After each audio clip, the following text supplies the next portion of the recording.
While you would expect a challenger jungler to drop 30 kills when smurfing, what happens when they drop it in a challenger game in Korea and yet he isn't able to win? Now I'm sure all of you are used to trying to 1v9 games, dropping 20 to 30 kills, and you also throw games. So let's just jump on into the first clears here and look at his story about how he got fed, what caused him to lose, so you can learn from it, so when you drop 30 kills you're guaranteed the win. And trust me, this is a translating principle no matter what jungler you play. So the kha'zix starts on the top side and he will sequence down. We have the kha'zix doing the Raptors Krugs red into that Wolves Gromp blue sequencing, except he notices, wait, I'm really damn slow at clearing, and the kha'zix says, hey, I'm done at 257, I'm gonna go back to base. And the kha'zix does that because he clears so effectively and quickly, he has no bottom lane prior, so he knows that he has to swap over and go to the top side and get that scuttle crab. kha'zix then doesn't decide to finish his blue, he does a scuttle and goes for that gank on the bottom side, the dive, and grabs himself 2 kills. While you watch him do that, it's important to note that when you're doing a full clear and you're sequencing in a direction, if you see a gank you can react to and you know the enemy jungler isn't going to be around, don't worry about your clear. You can always come back to the buff, finish it off later, you can do the scuttle crab on your way down. Don't finish your clear and lose a ganking opportunity when there's no jungle around, purely because you're worried about some sort of clearing tempo. Make that impact. When you play against things like this kha'zix, you see he does a top scuttle, he goes ahead and takes your second spawn raptors, he shows up in the mid lane there and then shadows to the top side. And when you see the kha'zix there with that very heralded 32 CS, you know he did 28 CS full clear back scuttle crab and then took our raptors for 32. And if you want to understand how to apply these champions and information to your own game, I have a free jungle improvement resource as well as a dedicated program where we have jungle video courses, jungle coaching VOD libraries that has weekly free video content seen nowhere else, as well as Q&As and patch note rundowns, as well as a private jungle Discord. And if there's one thing I'm good at, it's converting junglers to gold, to emerald, to diamond, to master plus. If you want to climb faster than anyone you know, jungle div every game you play, click the link below or head to virkayu.gg. While the kha'zix could have maybe stolen our second spawn Krugs as well, the kha'zix is coming out with a huge base that's Serrated Durg. He can take his blue, he can shadow down, he can gank mid lane, and then he can loop back into the bottom side jungle. Why? Because we know that the kha'zix, when he invaded and stole our raptors, showed mid lane, will go back to his second spawn Gromp, second spawn Wolves, and come down to these raptors and Krugs. Now it's all very well being the fast clearing jungler with map control who isn't gonna gank as much, but when kha'zix hits you with the Scryer's Bloom, you know he's in that area, you know he can kill you. Don't path like the kha'zix does here. kha'zix grabs another kill. Simply loop around the long way, avoid any sort of environment where you could be killed by the kha'zix, loop around the turret if you have to, and then take the Krugs by pulling them out. You waste the kha'zix's time, your bottom lane can rotate, and this way you don't feed him unnecessarily. But from the kha'zix's perspective, this was the best play. It was a great read, he understood what was happening, he knows he can't outfarm him, and then he goes mid lane, does grab himself yet another kill, but does a little bit of dying. That's okay, kha'zix will hold and shove the wave and try and kill the Vex. kha'zix will come out of base straight down the middle. And now again, you might think, alright, we're gonna go and do the Krugs, we'll do our Raptors, we'll sequence down again. Maybe we can do the Gromp on the Wolves and go up into the Herald. No, my untamed jungle gorillas, look at the bottom wave, you see the dives, you see what's going on, you see the center overcommitting. The kha'zix is moving on down for the scuttle to shadow it. kha'zix doesn't waste a second. To get 30 kills a game, you will often notice that you get around 14 to 15 in your regular game time, and then you just start to snowball many kills later on. But also you have these games where there's a lot of activity and you have to react to it and capitalize. Whether you're farming and ganking, it doesn't really matter. If you end up with 20 to 30 kills, this is the process of that. Now this is a fast moving game, this is what happens sometimes. You want to technically go and do your wolves, you want to try to get that level 6 that first evolve as fast as possible, but then you see the Singed moving from the top lane, you see the kha'zix trying to steal your top side, you see a collapsible situation, so you go again. And here's where kha'zix gives up a little bit of control. He shadows to the top side and then comes back down. The kha'zix saw the kha'zix going down, yes, which means we think, okay, the kha'zix is most likely going to invade our red side. If you're the kha'zix, you say, cool, thanks, because now I get the Herald, I get your red side maybe, I at least get my blue side, there's a lot of stuff I can do here getting huge CS leads. And as with all games where you are truly 1v9ing, not only is it you being fueled up with the best nitrous oxide, it's the enemy jungler really running on vegetable oil making mistakes. When both of those are true, you get games like this. And as I always tell you, the best tracking, invades, and counter jungling lead you to the best ganks. You've taken the red, you evolve your Q, you steal his raptor, you force him to the top side.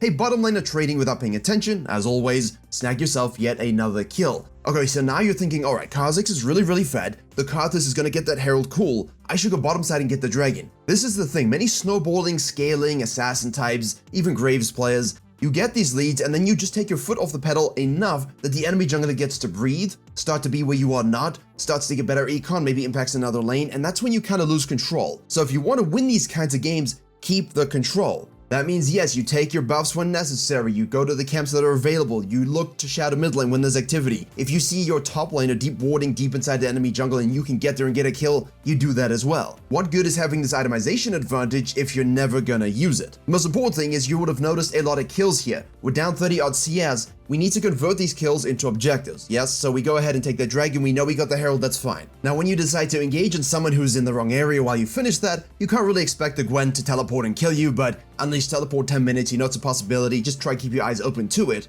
And once you've cleared your eyes of the tears from your death and your shutdown going to a Gwen, you see the enemy bottom lane being shoved in, the kha'zix is using the herald, smashing its face on the plate. The only thing more satisfying than seeing a herald smash into plates is watching Mundo take a turret. So in this case, yes, we go down to our blue grump. Why? Because we need to protect our camps from potential counter jungling. We know how powerful that is in the current meta and how it can deny us hugely. If he has a big sequencing lead, that's great, provided it's not all my camps. I need to still get those while I'm taking all of his teammates' lives. And the only thing you can describe what he does now and after that is kha'zix goes back to base. So he knows that kha'zix is not on the map. We go predator mode, we go hunting. Point your laser, pick out the squishy, kill them. And now we don't fall back to our camps, we parole the river, we go into the jungle, we take his camps in his face. You see how he's consistently looking to get more kills, to shove them back, to keep them on the back foot. They cannot go anywhere without fear that you're going to jump out of a bush and kill them. But as you will note, when you hit the 40-minute marker, your teammates are moving around the map, turrets are falling, the chess pieces on the board are being positioned. Don't always path away from your team, path towards them. If your team want to take a turret and siege, you know someone can collapse in them. When you're taking camps and completing quadrants, you want to ensure that you keep shadowing and positioning such that when a fight breaks out, you're capitalizing, you're getting kills, you're saving your teammates, you are the fed one. Now again, we die unfortunately, but that's okay. I mean, in general, dying isn't always okay, but in this case, we kill the Akshan as well, and the center got the kill, but you know what, as long as the Akshan is dead, that's great. And as we fully enter the mid game here, this sequence is one of the best you can ever learn in terms of carrying from this position. As I said, you don't want to be farming in the opposite direction towards where your team are or where people are overcommitting. He takes the red, he kills him in the mid lane. Now you go back to camps. No, kha'zix is overcommitting on the top side. Run up the river, kill him too. Now we can look back to Krugs, Raptors. They're dead for a while. The death spawn timers go up, so you have more downtime when you kill someone. Use that to get a full sequence econ, all your buffs, and then you go back into the bottom side river. Essentially what this is, you come onto the map, you see if there's something you can do after your buff, you do it. Is there anybody else you can kill very quickly? Great. Are there any objectives for you to snag? No, they're all down, therefore now I can farm. You do a quick full sequence while everyone's dead. And then of course know when to split push or join your team. Here there's someone overcommitting so we can kill them and push the wave a little bit. But if the wave was just neutral, no one was there, your teammates were out of position, catch the wave and shove it up. If your team were able to win that fight in the mid lane, they can join you for maximum turret taking, but if they of course die, then at least you get the wave pushed up, there's no objective, you don't lose too much as a team. After your pick, we go back to base. Now we're back on the map, except now we're way more sequenced up with our team and we can go ahead and start a goon squad.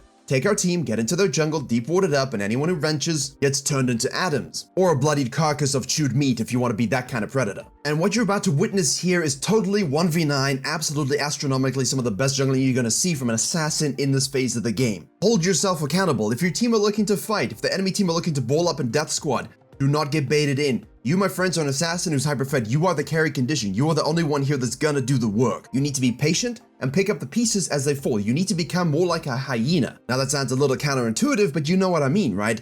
All the teams brawl, they lose HP, they lose spells, they're out of position, they're scattering, and then you can just pick them off one by one. So while it can pay to be the predator, it can also pay to be a bit of a hyena in order to pick up the pieces from a good brawl. But not only does he do this mercifully, he also then positions himself to counter jungle their camps, leverages the respawn of his team because nobody else is on the map to quickly snag a Baron. And then now they've all respawned with gold reset, he has no gold reset, so you might be inclined to go back to base and spend, except stay on the map, because you know your job as the assassin, as the 1v9 here, is to ensure that they never have 5 set up to actually win the fights. What you do is you then pick people off when they're out of position, you watch your team, you watch the map, you see, can I stay out of clean kills up here? Don't overcommit when you clearly don't have resources, but if you do have the resource, you do have the spells, you do have the flanking angle, utilize it. You would have seen the bullet points there for what to look for in this mid-game phase, but this is where most games are won. 40-minute early game Savant lead into a mid-game domination phase, 22 minutes you have a huge lead and you can never throw. Or if they have wave clear, it takes you another 20 minutes to close, but you never feel out of control. Now for the next few minutes until the next Baron, nothing happens. The blue side team plays it extraordinarily well. They give up all their jungle, they ward,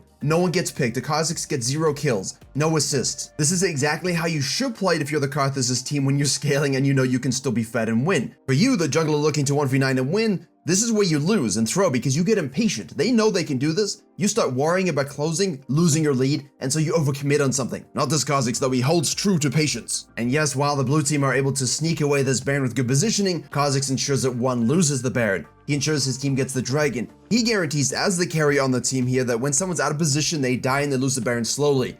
And as he keeps picking off one by one, they lose the Baron, they're able to shove into the base and get an inhib. Well, not quite the inhib actually, you don't want to free feed the enemy, so that's a good decision to only take the turret. Remember, if you're playing any champion, you can do this. Obviously, the Rengars, the kha'zixes, the Kanes, the Karthuses can all do these kinds of things, but so can the Lee Sin, the Jarvan, and the Hecarim. Any jungler you're playing is able to do this, unless of course you're more like the Ivern supportive style junglers, you got your Morganas and your Maokais and, you know, more supportive CC based kits, your mobile, then obviously you need to play a little bit differently than these other champions. Your positioning has to be more intelligent, but the goal is still the same. Hey look, they took a Baron, I'm gonna clean someone up and do their Dragon. You can be anybody for that. Hey look, now we've taken one off of them, there's two on the top side, I can kill them. You can do that as well. Now remember, we're hunting 30 kills here and a win, so your deaths are important. You cannot afford one more death at this particular stage, maybe one, but you have to play it super well. So you're doing the same thing, you're pushing sideways, you're in the jungle, you're waiting to make sure that you can get that inhib and maybe the bottom lane inhib, and what he does, and I don't see a lot of junglers do this enough, you watch the fight, you're looking for that hyena moment or the predator moment,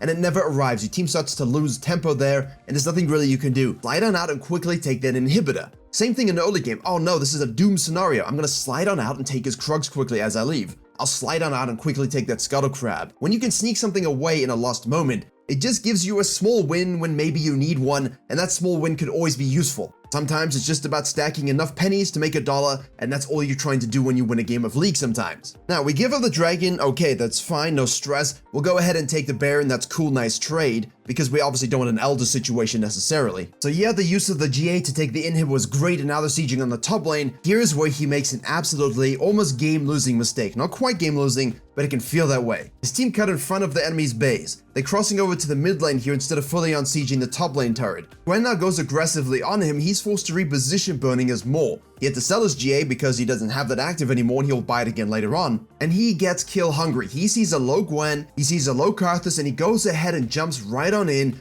But the problem with that is, he had to wait for his W. He could not jump into them because of Karthus' death spawn, Akshan over the wall, center spacing to the left. He jumped into the middle of 4 people, died for it. If the whole enemy team is shoved up and you've got supers running down mid lane with a Baron, you can push those towards the Nexus turrets, and now you can decide, look, do I need to go hit those and end the game, or can I float back in with my W of cooldown and use that to kill the Karthus?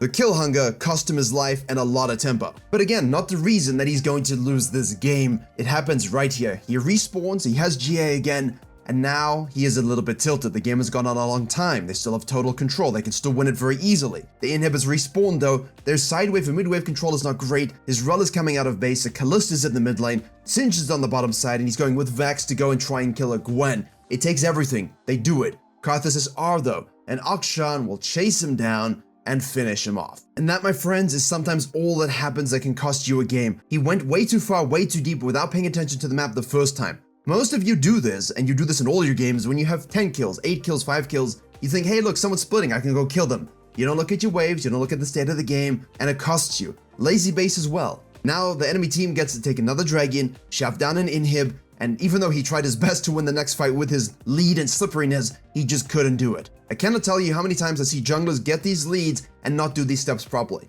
If you copy this guy in the early game and the mid game, you most likely will win at least 80% of those games, provided you understand what went wrong here in the late game. Yes, it was drawn out. Yes, it was about team fighting mechanics and understanding when to push and pull with macro. But at the end of the day, as a jungler, it's about executing early and mid, controlling your leads, denying the enemy jungler, and then playing towards whatever win condition you have. And if you don't want to be a high-level jungler getting 30 kills and losing in Challenger, maybe pick an easier jungle to help you execute your vision by clicking the video in the box in the top right. And of course, I will leave a link to the match history in the description below so you can look at all the data there as well.